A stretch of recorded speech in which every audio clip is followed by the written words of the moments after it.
Hi, my name's Marcus Omar Squires, and I bought this historical abandoned home in Petersburg, Virginia for $5,000, and this week I'm working on restoring its original standing seam roof. So when I ventured onto the roof, I did a brief assessment, and I saw that there was a lot of debris. So I came back with my clippers and a broom, and I was able to cut back a lot of the branches. There I capped off one of the sewer vents, and then I started removing debris. After removing the debris, I noticed that there were a few small holes, so I began clearing off the debris so that I could patch them. My biggest concern when assessing the roof was the fact that there was so much water sitting in the built-in gutters.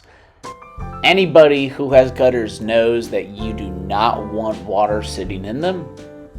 And if you have gutters that have been built into your home, you definitely don't want water sitting in them. So I decided the best way to preserve these gutters would be to line them with a tar-based solution. But before I could put the tar down, I had to restore the outlets. So I guess when somebody was taking the downspout for the built-in gutters, they had ripped the outlets up. So the outlets were just spewing water all down the sides of the home, and you never want water up against your home. It was actually really hard to find the outlet inserts. I did find one place in Connecticut, but it would be about $300 after shipping was included per outlet. But I found a roofing supply company here in the Commonwealth of Virginia, which sold them for about $20 a piece, which was a very good deal. So here I am molding the outlets so that they are flush with the gutters. I did have to make a couple more augments to the inserts, but they all ended up laying flat. So then I was able to come back around and start laying the tar base solution over the built-in gutters, or the Yankee gutters, to ensure that the metal substrate would be preserved for many years to come.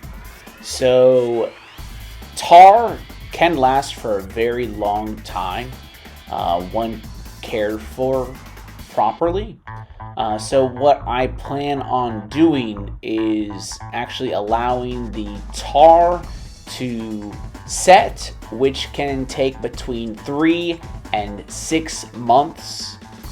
After the tar has set, I'll then come back with a marine paint. A lot of these paints are actually used in subsea environments or on bridges. So the paint will surely be able to withstand a Yankee gutter here in Petersburg, Virginia. As the tar cures, other projects have to be tackled on the roof, such as the one remaining chimney stack. So there used to actually be 2 chimney stacks, but I guess during the previous renovation, the other chimney stack was removed. So I started by assessing it yesterday, and I blew off a lot of the loose debris, but just to be on the safe side, I decided that I would parge the chimney stack.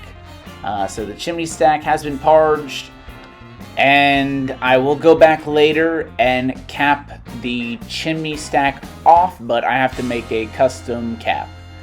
Later that day, I then went to the side of the house, and I removed one of the panels which is covering the window so that I could have a better view of the window. I'm still trying to decide if I want to replace these windows with vinyl windows or restore them. While restoring would be a lot of work, it might be well worth it. Thanks again so much for watching this week, and I hope to give you an update next week. Again, please like and subscribe, and thanks so much for watching. Bye-bye.